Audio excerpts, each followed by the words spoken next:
Friends, welcome to the channel. मैं खुशबू चतुर्वेदी, आपकी GS के एजुकेटर, आपको इकोनॉमिक्स पढ़ा रही हूँ। लास्ट टाइम पे हम लोगों ने क्या किया था, हम पढ़ रहे थे डिमांड एंड सप्लाई का चैप्टर। हमारा पहला चैप्टर था। देन उसके बाद में मैंने इंट्रोडक्शन का चैप्टर दिया था, जिससे आपको ये ना लगे कि मैम ने बीच से ही कहीं से उठा लिया। तो आप एकदम बिगिनिंग से हैं, आप शुरू से स्टार्ट कर रहे हैं एंड बहुत ही ज्यादा प्रैक्टिकल सब्जेक्ट है।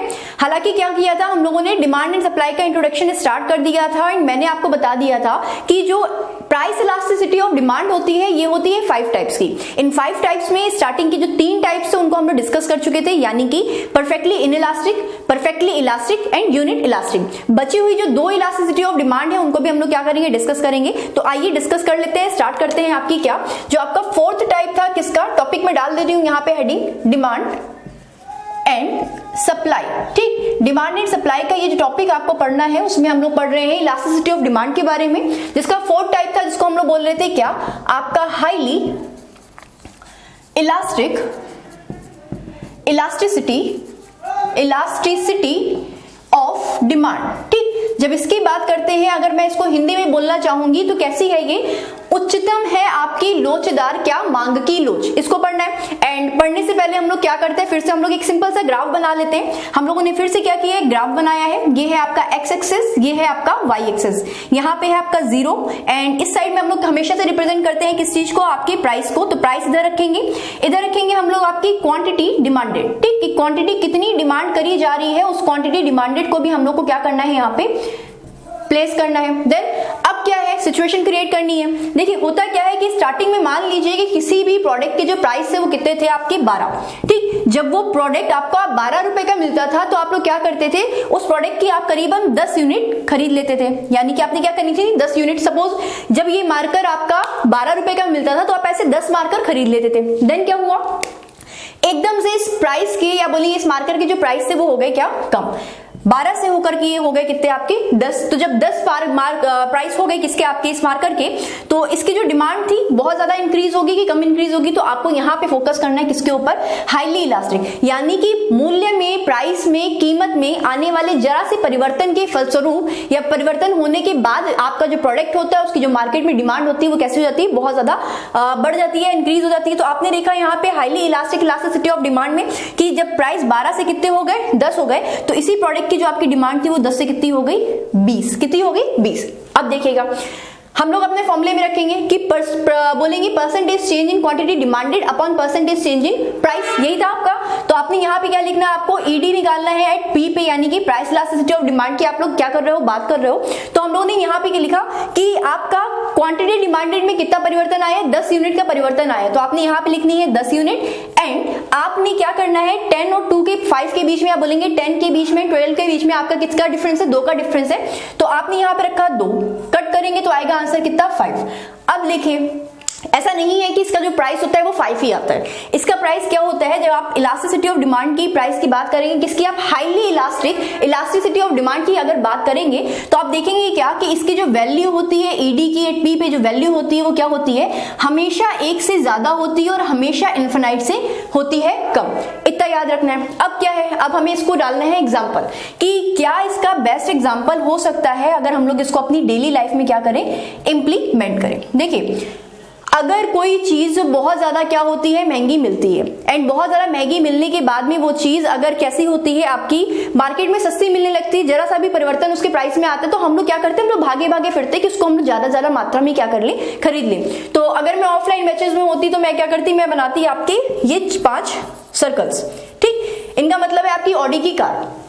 अगर आपकी ऑडी की कार मार्केट में अगर मिलती है वो 70 लाख की, तो 70 लाख की वही ऑडी की कार अगर सस्ती मिलने लगेगी तो हम लोग सब लोग मान लीजिए वो रेट हो गए आपकी कितनी, 70 लाख की कार आपको 10 लाख की मिल रही है, तो बहुत ज्यादा उसकी क्या हो जाएगी, डिमांड इंक्रीज हो जाएगी। तो आप बोलोगे कि जितने भी आपके लग्जरियस आइटम होते हैं वो सारे के सारे आपके लग्जरीज आइटम जो आते हैं वो कहां पे आते हैं, आपके परफेक्टली के बाद में आपके किस में आते हैं, आपके highly elastic elasticity of demand में आते हैं। तो आपको यहाँ पे समझ में आया कि highly elastic elasticity of demand की जो वैल्यू होती है वो कितनी होती है, हमेशा 1 से ज्यादा होती है और इन्फिनाइट से कैसी होती है, कम होती है। पहली चीज। दूसरी चीज, इसमें आपका जो एग्जांपल्स होते हैं वो क्या होते हैं, लग्जरी के आइटम होते हैं। और अगर आप इसका क्या करोगे, आप स्लोप भी देखोगे तो कैसा हो रहा है आपका, स्लाइटली स्लोप्ड है यहाँ पे बहुत ज्यादा तीव्र ढलान नहीं है। तो आप इस तरीके से इस चीज को मेजर करके आप अपना अनुमान लगा सकते हो और आप चीजों को खरीद सकते हो। तो ये समझ लिया हमने क्या, highly elastic elasticity of demand के बारे में। इसका स्क्रीनशॉट लीजिए, देन मैं क्या करती हूँ, मैं फॉरवर्ड होती हूँ आगे वाले टॉपिक पे कि क्या बोलता है आपका highly inelastic elasticity of demand. And again मैं क्या करूंगी, मैं पूरा रब नहीं करूंगी, मैं यहाँ पे लगा दूंगी सिर्फ इन। ठीक, तो अभी आपने पढ़ना है क्या, highly inelastic elasticity of demand के बारे में। तो इसको तो आप लोग ने क्या किया है, बना लिया है। देन मैं आगे बढ़ती हूँ और देखती हूँ किसके बारे में, highly inelastic elasticity of demand के बारे में। अगेन हम लोग क्या करेंगे, सिमिलर प्रोसेस को फॉलो करेंगे। हम लोग अगेन से यही वाला ग्राफ बनाएंगे एंड ग्राफ बनाने के बाद में उसमें एक एग्जांपल कोड करेंगे, वैल्यू निकालेंगे। वैल्यू एग्जामिनेशन में आपसे बहुत ज्यादा पूछ ली जाती है एंड समटाइम्स आपकी क्या होते हैं, न्यूमेरिकल भी आते हैं इस टॉपिक को लेकर के। तो अभी क्या पढ़ना है, हमें पढ़ना है फिफ्थ टाइप, कौन सा, यानी कि highly inelastic elasticity of demand. अब आपको अगेन से फॉलो करना है या फोकस करना है किसके ऊपर, आपकी हाईली इनइलास्टिक, यानी कि अब की बार आपकी जो डिमांड आएगी उसमें बहुत ज्यादा परिवर्तन नहीं आएगा। ठीक, तो परिवर्तन कैसे नहीं आएगा, देखिए भाई फिर से हमने क्या किया, हमने दो एक्सेस लिए, एक एक्स लिया और एक वाई लिया, यहाँ पे बनाया 0।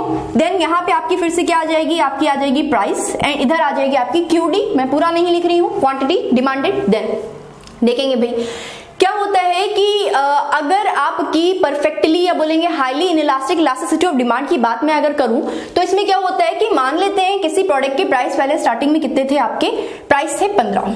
ठीक, तो जब प्राइस 15 के थे तब आप लोग क्या करते थे, आप लोग खरीदते थे उसी प्रोडक्ट की यूनिट कितनी, 10। ठीक, आप 10 यूनिट खरीद लेते थे। लेकिन जैसे क्या हुआ, आपके इस प्रोडक्ट के दाम जो थे वो 15 से हो गए कितने, 10।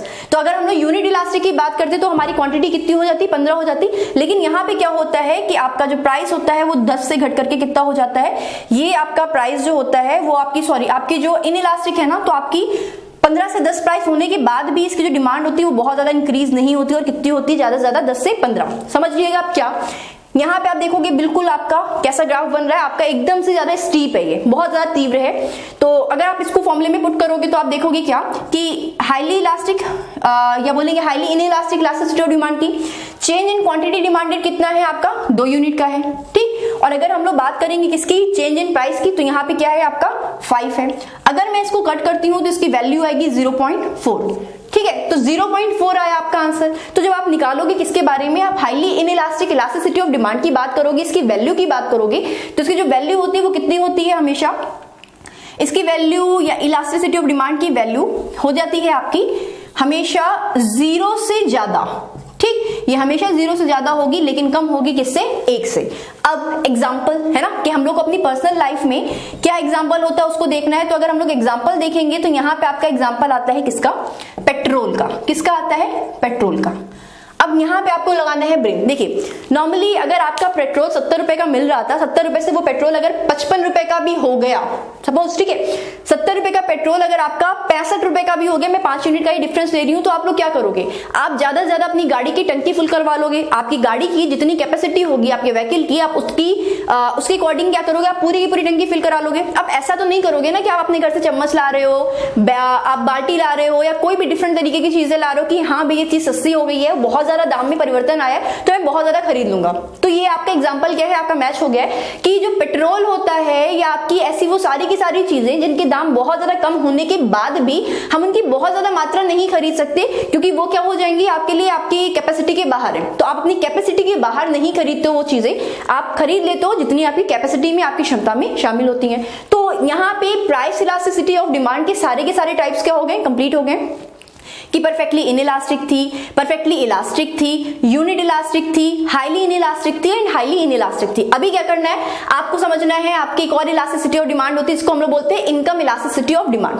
तो इनकम इलास्टिसिटी ऑफ डिमांड की अगर बात करेंगे तो पहले क्या कर लेंगे, इसका स्क्रीनशॉट ले लेंगे, देन हम लोग आगे बढ़ेंगे, डिस्कस करेंगे किसके बारे में, इनकम इलास्टिसिटी ऑफ डिमांड के बारे में। ठीक है, तो इसको मैं रब कर रही हूँ, आपने स्क्रीनशॉट इसका ले लिया होगा, बोर्ड को पॉज कर लीजिएगा। चलिए, तो 5 टाइप्स या पांचों जो प्रकार थे आपके प्राइस इलास्टिसिटी ऑफ डिमांड के, वो आपके क्या हो चुके हैं, कंप्लीट हो चुके हैं। अब आएंगे किसमें हम लोग, इलास्टिसिटी ऑफ डिमांड के ही टॉपिक में आपकी इनकम इलास्टिसिटी ऑफ डिमांड के ऊपर, यानी कि क्या प्रभाव पड़ता है आपकी आय का आपकी क्वांटिटी को डिमांड करने पे। कि मान लीजिए कि इनकम आपकी इंक्रीज हो गई तो आपकी जो डिमांड है वो कैसी हो जाएगी, या इनकम आपकी कैसी होगी, कम हो गई। आपके पास में पहले एम्प्लॉयमेंट था, देन आपका एम्प्लॉयमेंट चला गया, तो अब आपकी जो इनकम है, आपकी जो क्वांटिटी डिमांडेड है, या जो चीजें आप डिमांड करते हो आपकी, उनमें क्या परिवर्तन आएगा देखेंगे भाई। आइए समझना है किसके बारे में, आपका इनकम इलास्टिसिटी ऑफ डिमांड को। क्या होती है इनकम इलास्टिसिटी ऑफ डिमांड? पहली चीज, जहां पे हम लोग प्राइस रखते थे वहां पे हम लोग रखेंगे इनकम, पहली चीज। दूसरी चीज, इनकम इलास्टिसिटी ऑफ डिमांड में हम लोग बेसिकली यहाँ पे highly elastic and highly inelastic इस तरीके से नहीं करते। यहाँ पे इनकम इलास्टिसिटी ऑफ डिमांड को हम लोग डिवाइड कर लेते हैं कितने पार्ट्स में, 3 पार्ट्स में। ठीक, जो पहली इनकम इलास्टिसिटी ऑफ डिमांड होती है इसको बोलते हैं हम लोग पॉजिटिव। कैसी बोलते हैं? Positive income elasticity of demand. ठीक इसी तरीके से आपकी जो दूसरी होती है इसको हम लोग बोलते हैं कैसी, आपकी zero income elasticity of demand. And जो आपका थर्ड टाइप होता है इसको हम लोग बोलते हैं, जैसे अगर आपका पॉजिटिव है तो आपका क्या हो जाएगा, नेगेटिव भी हो जाएगा, तो negative income elasticity of demand. इसको अपनी अपनी कॉपियों में लिखिए कि 3 प्रकार हो गए किसके, आपकी इनकम इलास्टिसिटी ऑफ डिमांड के। अब तीनों को हमें समझना है कि हम अगर पॉजिटिव को समझेंगे, हम नेगेटिव को समझेंगे, हम zero income elasticity of demand को समझेंगे, तो तीनों के लिए हमें क्या बनाना होगा, एक ग्राफ बनाना होगा। ग्राफ बना के चीजें आप ज्यादा समझ पाओगे, रख पाओगे अपने दिमाग में। ठीक, तो इसको मैं क्या कर रही हूँ, रब कर रही हूँ नीचे के दोनों वालों का, और ऊपर वाले को मैं डिस्कस करती हूँ कि कैसा ग्राफ बनता है, क्या बनाना पड़ता है, एंड वो कौन से बेस्ट सूटेड एग्जांपल हो सकते हैं आपकी positive income elasticity of demand में। आ जाइए देखेंगे भाई, नीचे वालों को मैं हटा रही हूं कि आपकी नेगेटिव की और आपकी जो जीरो इनकम इलास्टिसिटी। हाँ, तो देख लेते हैं हम लोग कौन सी आपकी positive income elasticity of demand. जब इसकी हम लोग बात करते हैं तो हम लोग को सिंपल से क्या करना है, फिर से आपका एक सिंपल सा ग्राफ बनाना है। तो हम लोगों ने यहाँ पे लिया क्या, आपका ग्राफ। यहाँ पे आपकी क्योंकि इनकम इलास्टिसिटी ऑफ डिमांड की बात हो रही है तो हम लोग इस साइड में रखेंगे, यानी कि आपका जो वाई एक्सिस है उस पर हम लोग रखेंगे क्या, आपकी इनकम, सेंटर में 0 हो जाएगा, यहाँ पे आपकी हो जाएगी एक्स एक्सिस पे आपकी क्वांटिटी डिमांडेड। ठीक, चलिए भाई यहां तक हम लोग को समझ में आया। थोड़ा सा बोरिंग होता है, बट अगर इसको आप अपनी प्रैक्टिकल लाइफ में लाके देखेंगे तो आपको बहुत ज्यादा सिंपल और आसान लगने लगेगा। तो हम लोगों ने क्या किया, ग्राफ बना लिया, सिंपल सा एक्स एक्सिस और आपके वाई एक्सिस क्रिएट कर दिए गए। अब क्या करना है कि मान लेते हैं कि पहले कभी आपकी जो सैलरी थी, किसकी बात कर रहे हैं हम लोग, पॉजिटिव इनकम इलास्टिसिटी की बात कर रहे हैं। एंड जब आपकी सैलरी कितनी थी, जब आपकी सैलरी स्टार्टिंग में थी 10, तो जब आप 10 कमाते थे तो आप लोग किसी भी प्रोडक्ट के जो यूनिट्स थी वो खरीद लेते थे, कितनी आपकी 15। यानी कि जब आपकी सैलरी 10 थी तो आप लोग 15 प्रोडक्ट खरीद लेते थे। लेकिन जैसे ही आपकी सैलरी कितनी हुई, 10 से बढ़ा करके हो गई 20, तो आपने क्या किया, आपने अपनी डिमांड बढ़ा दी। देखिए अगर आपकी सैलरी इंक्रीज होती है तो आपकी डिमांड भी क्या हो जाती है, आपकी इंक्रीज हो जाती है। तो आपकी इंक्रीज डिमांड बन गई और आपने देखा क्या कि आपकी हमेशा आय बढ़ने के साथ साथ में आपकी जो चीजें होती हैं, जो मांग होती है, वो भी इंक्रीज हो जाती है। अब क्या करना है, हमें इसकी निकालनी है वैल्यू, किसकी वैल्यू कितनी हो सकती है, कैसी हो सकती है। तो जब हम लोग देखेंगे इसकी वैल्यू, तो सिंपल आप लोग क्या करोगे, आपका अभी वहां पे प्राइस था, हम लोग इलास्टिसिटी ऑफ डिमांड निकालना है, तो हम लोग यहाँ पे लिखेंगे ईडी एंड यहाँ पे बना देंगे आई, क्योंकि इसकी बात हो रही है इनकम इलास्टिसिटी ऑफ डिमांड की बात हो रही है। फॉर्मूला लिखेंगे, क्या फॉर्मूला हमारा, proportionate change in quantity demanded upon proportionate change in income. यानी कि आपकी जो क्वांटिटी डिमांड करी गई है वो किसके सापेक्ष में, आपकी इनकम के सापेक्ष में, उसको जो चेंज आया है उसको हम लोग क्या करते हैं, मेजर करते हैं। तो यहां पे लिखेंगे क्या, proportionate change in quantity demanded upon proportionate change in price. ठीक, देखा आपने। अब क्या करना है हम लोगों को वैल्यूज पुट करनी है। अगर हम लोग बात करेंगे किसकी, आपकी क्वांटिटी डिमांडेड की, तो पहले 15 क्वांटिटी आप लोग लेते थे, लेकिन अभी आप कितनी लेने लगे हो, 30 क्वांटिटी लेने लगे हो, यूनिट्स लेने लगे हो। तो आप वैल्यू यहाँ पे डालोगे कितनी, आपकी 15। ठीक, देन अगर हम लोग बात करेंगे किसकी, इनकम की, तो पहले 10 आए थी, फिर कितनी हो गई, 20 आए हो गई, तो आपकी यहाँ पे लिखोगे आप क्या, 10। तो अगर आप कट करोगे तो आंसर आएगा आपका क्या, 1.5। तो आपने एक चीज याद रखनी है कि जो आपकी positive income elasticity of demand होती है उसकी जो वैल्यू होती है वो 3 तरीके से निकल सकती है। कैसे निकल सकती है, आपकी पॉजिटिव इनकम इलास्टिसिटी की जो वैल्यू होती है वो पॉजिटिव में, या आप इस तरीके से बोलोगे, ये आपकी लेस देन 1, या बोलेंगे आपकी less than 0, more than 0 and आपकी इक्वल टू 1।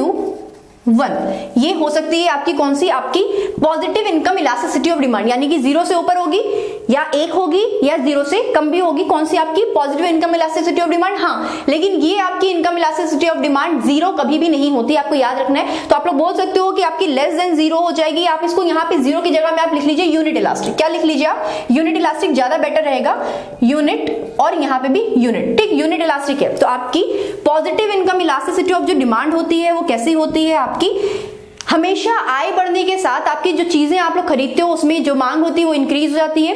वैल्यूज इसकी हमेशा 1 से ज्यादा हो सकती हैं, 1 से कम भी हो सकती है और इक्वल टू 1 भी हो सकती है, नेगेटिव भी हो सकती है, पॉजिटिव भी हो सकती है, इक्वल भी हो सकती है, किसके 1 के, लेकिन ये 0 कभी भी आपकी नहीं हो सकती, क्योंकि ये कौन सी है, आपकी positive income elasticity of demand है। इसका स्क्रीनशॉट लीजिए, देन मैं आप लोग को क्या बताऊंगी, मैं दूसरा टाइप बताऊंगी एंड एग्जांपल आपके सारे हो सकते हैं। ये डिपेंड करता है कि आप किस स्टैंडर्ड के, किस स्टेटस के इंसान हैं। आपकी किसी भी स्टैंडर्ड के, आपका आप चाहे लोअर क्लास के हो, चाहे मिडिल क्लास के हो, चाहे अपर क्लास को, तीनों के तीनों क्लासेस के होने के बावजूद भी आपकी जो इनकम इलास्टिसिटी ऑफ डिमांड होती है, कौन सी, positive income elasticity of demand होती है, वो कहती ही है कि आपकी आय बढ़ेगी तो आप क्वांटिटीज यानी कि सामान आप ज्यादा खरीदोगे। ठीक, इतना क्लियर हुआ। देन हम लोग किसमें आएंगे, आपकी 0 इनकम इलास्टिसिटी ऑफ डिमांड पे आएंगे एंड इसको मैं क्या करूंगी, मैं आपका रब कर दूंगी। फॉर्मूला आपको वही यूज करना है, आपको वैल्यूज चेंज करनी है एंड वैल्यूज आप लोग देखोगे तो इतना आपने समझ लिया है। यहां पे मैं क्या करूंगी, मैं इनकम की जगह लिख दूंगी आपका 0 इनकम इलास्टिसिटी ऑफ डिमांड। ठीक, और इसको मैं यहां से क्या कर रही हूं, मैं हटा रही हूं। चलिए भाई देखेंगे, आके आ जाइए।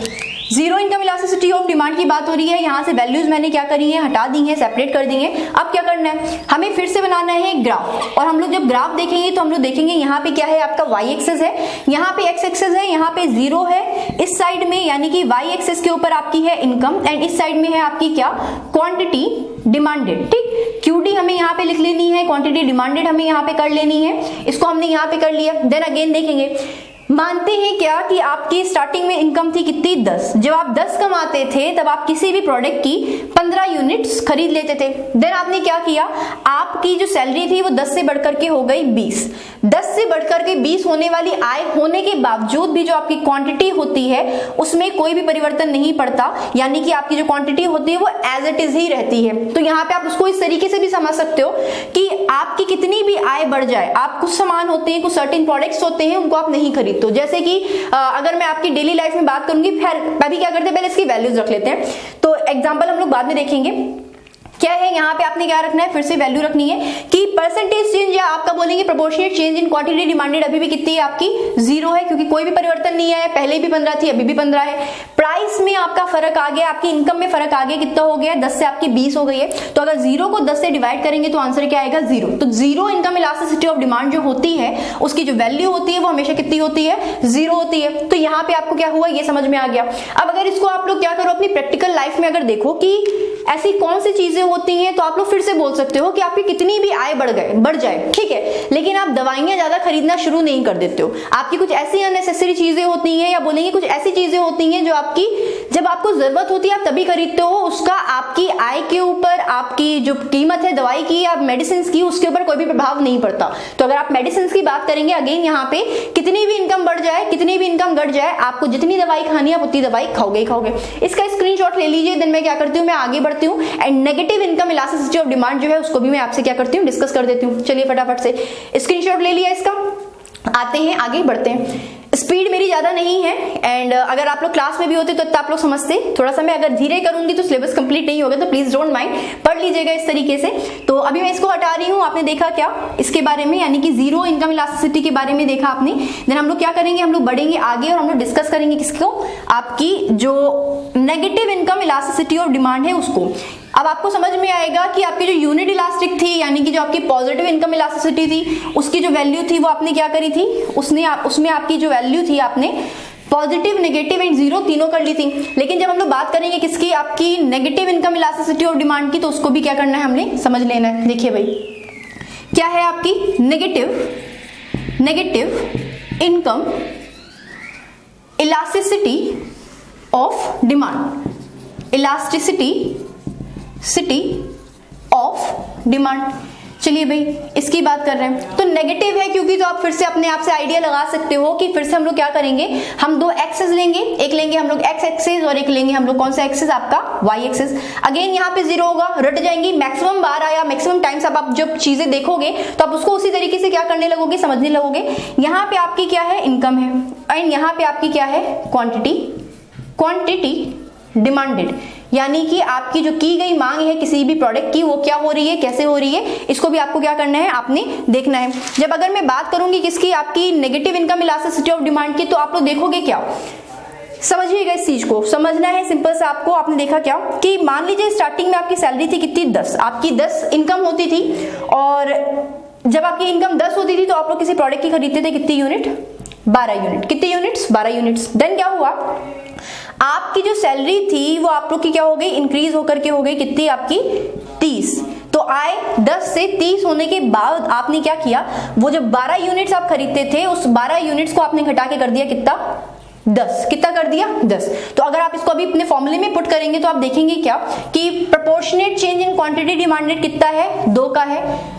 और आपकी अगर बात करूंगी किसमें, प्रोपोर्शनेट चेंज इन इनकम कितनी है आपकी, 20 की है। तो अगर आप इसको क्या करोगे, आप इसको कट करोगे तो आप देखोगे 1/10 आएगा, यानी कि आंसर आ जाएगा कितना, 0.5 आया है, ये नेगेटिव नहीं आया है। अब आप इसको देखोगे क्या, एग्जांपल्स, कि ऐसे वो कौन से एग्जांपल्स होते हैं, या वो ऐसा कौन सा एग्जांपल है जिसमें आप लोग, या वो कौन सी तरीके की गुड्स होती हैं, आपकी प्रोडक्ट्स होते हैं जिन पे आपकी जो इनकम इलास्टिसिटी ऑफ डिमांड होती है वो कैसी हो जाती है, निगेटिव हो जाती है। अब समझिएगा, देखिए मुझे ट्रेवल करना था एक स्थान से दूसरे स्थान, सपोज करिए कि मुझे दिल्ली से बैंगलोर जाना था। दिल्ली से बेंगलोर जाने के दौरान में स्टार्टिंग में क्या होता था, जब मेरी इनकम 10 होती थी तो मैं दिल्ली से बेंगलोर जाने के लिए रेल का सहारा लेती थी, मैं ट्रेन से जाती थी। लेकिन जैसे ही मेरी इनकम 10 से कितनी हो गई, 30 हो गई, तो मैंने प्रेफर करना चालू कर दिया किसको, मैंने प्रेफर करना चालू किया आपका एरोप्लेन को। यानी कि अब मैं हवाई यात्रा करूंगी एंड अपना समय बताऊंगी, क्योंकि मेरे लिए मेरा समय ज्यादा कीमती हो जाएगा। वो जो प्रोडक्ट या जो डिमांड है उस चीज की, यानी कि रेल की, वो क्या हो जाएगी, मेरे लिए कम हो जाएगी। तो आप जितनी भी आप बोलोगे कि जितनी भी आपकी बोलेंगे लग्जरीज आइटम्स होते हैं, या बोलोगे आपका, या आप लग्जरीज आइटम्स नहीं बोल सकते हो, आपका नॉर्मली जो इंफीरियर गुड्स होती हैं, उन इंफीरियर गुड्स की जो आपकी क्वांटिटी जो डिमांड करते हो वो आपकी कैसी हो जाती है, कम हो जाती है। यदि आपकी सैलरी जो होती है वो क्या हो जाती है, इंक्रीज हो जाती है। तो आप यहाँ पे एग्जांपल लिखोगे किसका, आपकी इनकम किसका लिखोगे आप लोग, इंफीरियर गुड्स का। किसका लिखोगे, इंफीरियर गुड्स का एग्जाम्पल यहाँ पे आप पुट करोगे। तो यहाँ पे आपके क्या हो गए, तीनों तरीके के प्रकार हो गए किसके, इनकम इलास्टिसिटी ऑफ डिमांड के।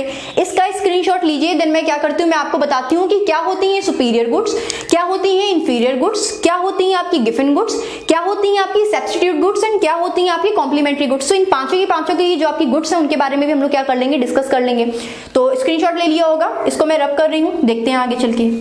अब क्या होता है, जब आप लोग इनकम की बात करते हो, आप लोग सोसाइटी की बात करते हो, तो आपकी कुछ प्रकार की आपकी गुड्स होती हैं, वस्तुएं होती हैं, देखेंगे क्या होती हैं, सुपीरियर, इंफीरियर, नॉर्मल, और आपकी वेबलेन एंड गुड्स आपकी कौन सी, गिवन गुड्स। देखिए तो सुपीरियर गुड्स यानी कि उच्चतम श्रेणी का, उच्चतम कोटि का माल, पहला चीज। दूसरी चीज इंफीरियर गुड्स यानी कि आपका बोलेंगे निकृष्ट कोटि का माल। थर्ड, सुपीरियर को आप बोल सकते हो उच्चतम कोटि का, यानी कि क्वालिटी का, ठीक है। इंफीरियर को आप बोलोगे निकृष्ट कोटि का, ठीक है। अगर मैं बात करूंगी नॉर्मल गुड्स के बारे में, यानी कि आपका सामान्य कोटि का प्रोडक्ट, ठीक। अगर मैं बात करूंगी किसकी, आपका वेबलेन गुड्स का, Veblen goods, and Veblen goods को हिंदी में भी हम लोग क्या बोलते हैं, हम लोग इसको वेबलेन माल ही बोलते हैं या गुड्स बोलते हैं, ठीक है। और आपका जो फिफ्थ टाइप है उसको आप लोग बोलते हो कैसा, आपका गिवन गुड्स। कौन से गुड्स, आपका गिवन गुड्स। अगर इनकी बात करेंगे, या इनको हम लोग बोलते हैं हिंदी में भी गिवन माल, ठीक। समझते हैं क्या क्या होते हैं, अब समझिएगा। जितनी भी आपके लग्जरीज आइटम होते हैं, जितनी भी आपकी जब इनकम बढ़ती है तो आप लोग खरीदते हो, उसको आप लोग बोलते हो, जितनी भी विलासिता की वस्तुएं होती हैं वो आपकी होती हैं सारी की सारी कैसी, सुपीरियर गुड्स। ठीक, जितनी भी आपकी निकृष्ट कोटि की होती हैं जो आपको राशनिंग की शॉप में मिलती हैं, या जिनके ऊपर आप लोग बोलोगे बेसिकली क्या होता है कि अगर आपकी इनकम बढ़ जाती है, अगर आपकी इनकम बढ़ जाती है तो आप लोग क्या करते हो, निकृष्ट कोटि की चीजों को खरीदना बंद कर देते हो। लेकिन अगर आपकी इनकम बढ़ती है तो आपका जो लोअर क्लास का लोग है वो क्या करेंगे, इन्हीं इंफीरियर गुड्स को या कोटि की जो चीजें होती हैं इनको ज्यादा खरीदना चालू कर देगा, क्योंकि वो क्या करेगा, वो देखेगा कि मुझे क्या चाहिए, इसकी जरूरत ज्यादा है। डिपेंड करता है आप किस रेंज से या किस स्टेटस ऑफ सोसाइटी से बिलोंग करते हो। ठीक है, नॉर्मल गुड्स जो हम लोग सामान्य लाइफ में अपने यूज करते हैं उन गुड्स को बोलते हैं हम लोग सामान्य कोटि की वस्तुएं। Veblen goods and Giffen goods की अगर हम लोग बात करेंगे तो इनको क्या कहते हैं, इनको हम लोग को समझना है थोड़ा आराम से। ठीक है, तो उनको हम लोग क्या करेंगे, समझेंगे, देखेंगे कि क्या होती है वेबलिन गुड्स। देखिए, अगर हम लोग वेबलिन गुड्स की बात करेंगे तो बेसिकली आपका कि जो बहुत ज्यादा आपके लग्जरीज आइटम होते हैं, ठीक, कैसे आइटम होते हैं आपके, लग्जरीज आइटम होते हैं, उनको हम लोग कंसीडर करते हैं किसमें, वेबलिन। एंड इसमें भी लग्जरीज आइटम में भी नहीं कि आपको क्या है कि आपको स्विस वॉच पसंद है, कि आप प्रॉपर्ली आप स्टेटस सिंबल के लिए आप क्या करते हो, आप इन चीजों को क्या करते हो, खरीदते हो। तो बेसिकली स्टेटस सिंबल को दिखाने के लिए आप जिन प्रोडक्ट्स का यूज करते हो उनको आप लोग बोलते हो कौन सी गुड्स, आपकी सिंबल।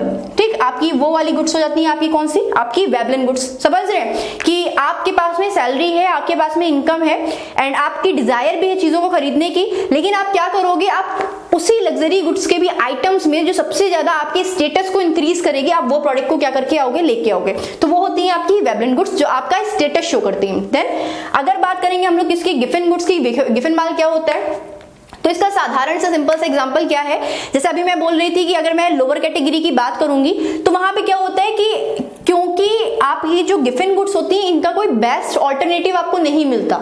यानी कि अगर आपके पास थोड़ा सा पैसा आया है, अगर आपके पास में पैसा है तो आप क्या करोगे, दो चीजें खरीद सकते हैं। देखिए, हमारे पास इनकम ज्यादा होगी तो हम लोग ये कर सकते हैं कि हम लोग गेहूं ले सकते हैं, ठीक, या हम लोग ले सकते हैं क्या, चावल। अब अगर गेहूं और चावल की बात करेंगे तो हम लोग देखेंगे, हम लोग चावलों की बात करेंगे तो हम लोग देखते हैं कि जो नॉर्मल चीजें हैं वो हमारी ज्यादा देर तक नहीं चलेंगी। किसकी, आपका जो लोअर लेवल का एग्जाम इंसान है उसके लिए ज्यादा देर तक जो चलने वाले प्रोडक्ट होगा आप वही लोगे। जैसे कि आपका जो सिंपल है, आपका जो गेहूं होगा, जो निकृष्ट कोटि का होगा, या जो चावल होगा जो ज्यादा दिनों तक चले एंड उसकी जगह कोई और ना ले सके। कि सपोज करिए कि आप कहीं जा रहे हो, रास्ते में जा रहे हो, जो आपको सबसे ज्यादा कन्वीनियंट लगे कि चावल को आपको पकाने में भी कम समय लगेगा, रोटी को पकाने में भी ज्यादा समय लगेगा, तो आप क्या देखोगे, आप कंसीडर करोगे कि हम चावल ले लेंगे। क्यों हम रोटी नहीं लेंगे कि हम ज्यादा झंझट पालें। बेस्ट हमारे लिए ऑप्शन क्या होगा, ऑल्टरनेटिव क्या होगा कि हम चावल ले लें, उसको जरा सा भाप में पकाएं और बनाएं और उसको हम लोग क्या करें, यूज करें लंबे समय तक। तो आपकी वो निकृष्ट कोटि की वस्तुएं, वो निकृष्ट कोटि की या वो इंफीरियर कैटेगरी की गुड्स जो क्या होती हैं आपकी, जिनका कोई आपका बोलेंगे कोई आपका ऑल्टरनेटिव नहीं होता, जिसका कोई और अन्य उत्पाद नहीं होता जो उसकी जगह ले सके, तो उसको हम लोग बोलते हैं कौन सी गुड्स, आपकी गिफिन गुड्स। ठीक, इतनी चीजें क्लियर हुई होंगी आपको। ये पांचों प्रकार की चीजें क्लियर होना जरूरी होता है। देन हम लोग क्या करेंगे, हम लोग समझेंगे आपका एक और टॉपिक है, इसको हम लोग बोलते हैं क्रॉस इलास्टिसिटी ऑफ डिमांड। जैसे आपने प्राइस इलास्टिसिटी ऑफ डिमांड पढ़ी, आपने इनकम इलास्टिसिटी ऑफ डिमांड पढ़ी, इसके साथ में आपकी एक और है जिसको हम लोग बोलते हैं कौन सी डिमांड, आपकी क्रॉस इलास्टिसिटी ऑफ डिमांड। अच्छा, उन दोनों को समझने से पहले आप लोग क्या करेंगे, दो चीजें और समझेंगे। दो प्रकार की गुड्स होती हैं उनको भी आप समझोगे। तो एक होती है आपकी कौन सी, आपकी होती है एक सब्स्टिट्यूट गुड्स और एक होती है आपकी कॉम्प्लीमेंट्री गुड्स। ठीक, तो सब्स्टिट्यूट और कॉम्प्लीमेंट्री गुड्स को भी हम लोग क्या करेंगे, डिस्कस कर लेंगे। आ जाइए भाई, देखिए ये सारे के सारे टाइप में हटा दे रही हूं। आपका 6 एंड 7 टाइप है, 6 टाइप एंड 7 टाइप। एक होती है आपकी कॉम्प्लीमेंटरी गुड्स, यानी कि आपकी संपूरक माल या वस्तुएं। ठीक, और जो दूसरी होती है इनको हम लोग बोलते हैं आपकी कैसी, सब्स्टिट्यूट गुड्स, या इन्हीं को हम लोग बोलते हैं स्थापन्न माल। समझ रहे हैं इसका मतलब, इसका मतलब ये होता है कि अगर हम लोग बात करेंगे जो एक दूसरे को कॉम्प्लीमेंट करें, यानी कि वो अकेले एक दूसरे के बिना कुछ है ही नहीं। ठीक, ठीक, तो कॉम्प्लीमेंट्री गुड्स की अगर हम लोग बात करेंगे तो हम लोग बोल सकते हैं कि आपका बैट एंड बॉल, एग्जांपल हुआ कि बैट जो है वो बॉल के बिना कुछ भी नहीं है, उसका हम लोग के पास कोई भी यूज नहीं है। आपके बूट्स हुए और आपकी जो शू पॉलिश हुई, या बोलेंगे आपके शू एंड शू पॉलिश क्या हो गए, आपके कॉम्प्लीमेंट्री गुड्स हो गए। आपकी bread and butter complementary goods हो गए। आपका petrol and vehicle complementary goods हो गए। लेकिन अगर हम लोग बात करेंगे किसकी, सब्स्टिट्यूट गुड्स की, तो आप लोग यहाँ पे लिख सकते हो क्या, आप एग्जाम्पल लिखोगे चाय एंड कॉफी, क्या लिखोगे, टी एंड कॉफी, ठीक, टी या coffee.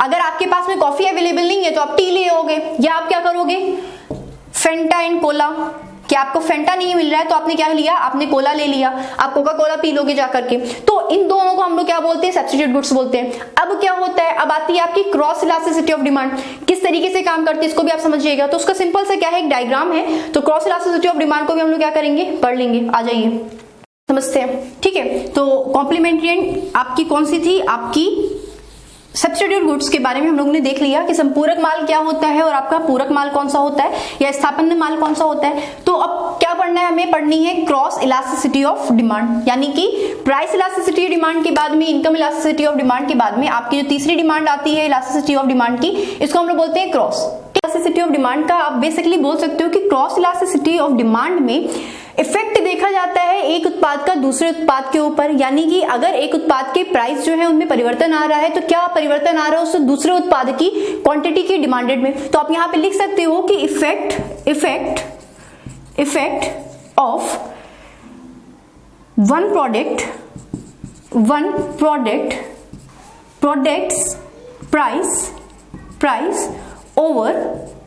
Price over another product, या आप इसको सिंपली ऐसे भी लिख सकते हो कि इफेक्ट ऑफ रिलेटेड प्रोडक्ट्स, ठीक, effect of related products quantity demanded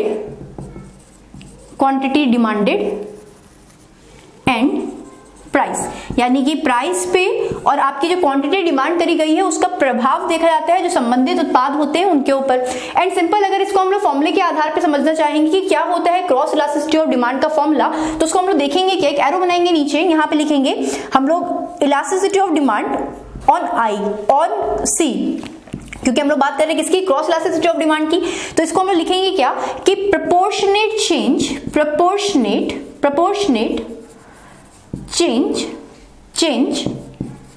change in quantity demanded of product X upon proportionate change in price of product Y। समझ रहे हैं यहाँ पे कि अगर किसी भी प्रोडक्ट की, यानी कि मान लेते हैं कि अगर Y प्रोडक्ट के जो प्राइस है उनमें परिवर्तन आता है तो उन आए हुए परिवर्तन का X प्रोडक्ट की क्वांटिटी की डिमांड में क्या प्रभाव पड़ेगा। अब ये तो आप हो गया आपका क्या सिंपल सा फॉर्मूला, और आपका जो प्रभाव हो गया क्रॉस इलास्टिसिटी के द्वारा हम लोग ने क्या किया समझा।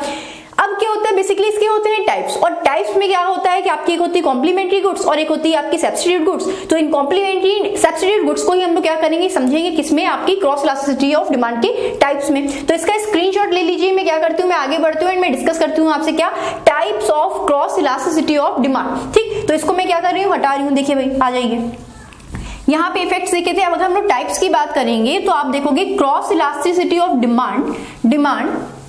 Demand on complementary and substitute goods, ठीक है। और करना क्या है हम लोगों को दो ग्राफ बनाने हैं, एक ग्राफ बनेगा कॉम्प्लीमेंट्री गुड्स के लिए और एक ग्राफ बनेगा आपका सब्स्टिट्यूट गुड्स के लिए। तो पहले क्या करते हैं, कॉम्प्लीमेंट्री गुड्स के लिए और सब्स्टिट्यूट गुड्स के लिए ग्राफ बना लेते हैं। क्या करेंगे हम लोग, यहाँ पे हम लोग लिखेंगे फिर से आपका एक y एक्सिस हो जाएगा, एक x एक्सिस हो जाएगा, इधर क्या हो जाएगा, प्राइस हो जाएगा, क्योंकि कॉम्प्लीमेंट्री गुड्स की बात कर रहे हैं तो एक दूसरे को कॉम्प्लीमेंट करती है, जैसे कि पेट्रोल, जैसे कि व्हीकल, यानी कि गाड़ी और पेट्रोल एक दूसरे को कॉम्प्लीमेंट करती है। गाड़ी पेट्रोल के बिना कुछ भी नहीं है, यानी कि व्हीकल जो है वो पेट्रोल के बिना कुछ भी नहीं है। तो आप एग्जांपल लोगे किसका, कि प्राइस ऑफ व्हीकल, ठीक, यानी कि आपका जो गाड़ी होती है, और यहां पे आप लिखोगे डिमांड ऑफ पेट्रोल, इसी तरीके से हम लोग दूसरा ग्राफ बनाएंगे किसके लिए, आपकी कॉम्प्लीमेंट्री गुड्स के लिए। और यहाँ पे क्या देखेंगे, यहाँ पे देखेंगे कि क्या प्रभाव पड़ता है सब्स्टिट्यूट गुड्स के लिए। ठीक, तो यहाँ पे लिखेंगे x, यहाँ पे लिखेंगे y, यहाँ पे लिखेंगे 0 एंड y थोड़ा सा तिरछा बन गया, इसको सीधा कर लेंगे।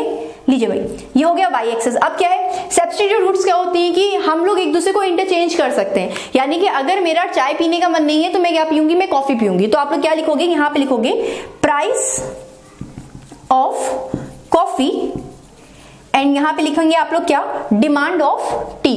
एंड यहाँ पे समझ करके आप क्या करोगे, आपकी टॉपिक जो है इसको एंड करोगे, क्योंकि इस तरह इस टॉपिक में नहीं पूछा था डिमांड एंड सप्लाई में। तो आपने देखा है क्या कि अगर मैं बात करूंगी किसकी, आपकी प्राइस ऑफ व्हीकल की, तो मान लीजिए कि अभी गाड़ी आपकी कितने की मिलती थी, आपकी स्टार्टिंग में गाड़ी मिलती थी 10 रुपए की, कोई भी गाड़ी आपकी 10 रुपए की मिलती थी।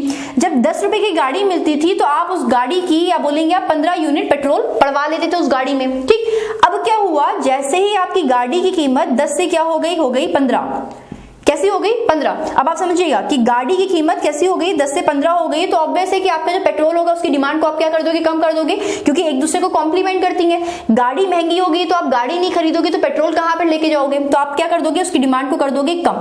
तो डिमांड कितनी हो जाएगी, 10। तो आपका कुछ इस तरीके का ग्राफ बनता है, किसमें, आपकी कॉम्प्लीमेंट्री गुड्स की जब क्रॉस इलास्टिसिटी की हम लोग बात करते हैं उसमें। देन सब्स्टिट्यूट गुड्स की बात करेंगे कि आपकी एक तरफ क्या है, प्राइस ऑफ कॉफी है, और एक तरफ क्या है, आपका डिमांड ऑफ टी है। ठीक, तो आपने देखा क्या कि स्टार्टिंग में जो आपकी कॉफी थी वो क्या मिलती थी, वो 10 रुपए की मिलती थी। जब आपकी कॉफी 10 रुपए की मिलती थी तो आप लोग क्या करते थे, आप 15 कप चाय पी लेते थे। आपकी जो चाय की डिमांड थी क्या थी, 15 कप चाय थी। अब क्या हुआ, जो कॉफी के प्राइस थे वो 10 से बढ़कर के कितने हो गए, आपके हो गए 15। ठीक, कितने हो गए, 10 से बढ़कर के प्राइस हो गए कॉफी के 15। अब बताइए, अगर कॉफी महंगी ही होती चली जा रही है तो आप क्या करोगे, आप चाय की मात्रा को बढ़ाओगे ना, आप कॉफी पीने थोड़ी जाओगे। तो आप लोग देखोगे क्या कि चाय के, या बोलेंगे कॉफी के बढ़े हुए दाम का प्रभाव चाय पे क्या पड़ा, चाय की जो डिमांड थी वो कैसी हो गई, आपकी इंक्रीज हो गई। तो पहले आप क्या करते थे, जब प्राइस आपकी कॉफी के 10 थे तब आप 15 कप चाय पीते थे। अब क्या हुआ, प्राइस बढ़ गए किसके, कॉफी के, तो आपने क्या किया, आपने चाय की डिमांड और बढ़ा दी, क्योंकि अब आप कॉफी नहीं पीने जाओगे, आप चाय ही चाय पियोगे, क्योंकि ये दोनों क्या हैं, एक दूसरे की सब्स्टिट्यूट है। तो आपको समझ में आया होगा कि किस तरीके का ग्राफ बनता है आपकी substitute goods and complementary goods के लिए, जब हम लोग बात करते हैं किसकी, क्रॉस इलास्टिसिटी ऑफ डिमांड की। तो ये तीनों प्रकार की इलास्टिसिटी ऑफ डिमांड थी, एंड उनसे संबंधित आपके टॉपिक से आपके बोलेंगे वोकैब्स भी थी कि आपने क्या क्या समझा। अगर मैं पूरे टॉपिक को समराइज करूंगी तो आपने समझा क्या, डिमांड एंड सप्लाई के बारे में समझा कि क्या होती है डिमांड, क्या होती है सप्लाई। आपने उसका इक्वेशन समझा कि कभी भी किसी भी प्रोडक्ट की अगर प्राइस बढ़ेंगे तो उसकी डिमांड घट जाएगी, एंड प्राइस घटेंगे तो उसकी डिमांड बढ़ जाएगी। ये आपका यूनिवर्सल लॉ है किसका, आपका डिमांड का। देन आपने देखा कि इस डिमांड को मेजर करने के लिए आपके 3 मेथड्स होते हैं। मैंने स्टार्टिंग में 2 मेथड बताए थे कि एक मेथड होता है आपका कि जो आपकी प्राइस के ऊपर डिपेंड करता है, एक आपकी इनकम के ऊपर डिपेंड करता है, एंड एक और आपको बताया है क्रॉस इलास्टिसिटी ऑफ डिमांड का टॉपिक। तो अपने प्राइस, जिसके अंदर में आपने 3 टाइप के, आपके बोलेंगे 5 टाइप के आपने टाइप्स पढ़े थे। आपने अगर बात करेंगे इनकम की तो उसमें आपने 3 टाइप्स पढ़े थे आपने, और अगर आपने बात करी क्रॉस इलास्टिसिटी ऑफ डिमांड की तो आपने complementary goods and substitute goods के बारे में पढ़ा, इन दोनों के टाइप्स के बारे में आपने पढ़ा। तो ये था आपका आज का टॉपिक। तो इकोनॉमिक्स का जो फर्स्ट चैप्टर है वो आपका कंप्लीट हो गया है, एंड होपफुली तबियत मेरी साथ दी मेरा, तो मैं आपके और भी जल्दी जल्दी लेक्चर्स लेके आऊंगी। आज आपका आएगा किसका, आपका इकोनॉमिक्स का लेक्चर आएगा। देन आपका कल जो होगा, कल आने वाला लेक्चर जो होगा आपका वो केमिस्ट्री पे बेस होगा। तो केमिस्ट्री के लेक्चर को पढ़ने के लिए तैयार हो जाइए। अभी क्या करते हैं, क्लास को एंड करते हैं आपसे, फिर मिलेंगे, एंड टाटा बाय बाय, अपना ध्यान रखिएगा, खुश रहिएगा, एंड बाय बाय।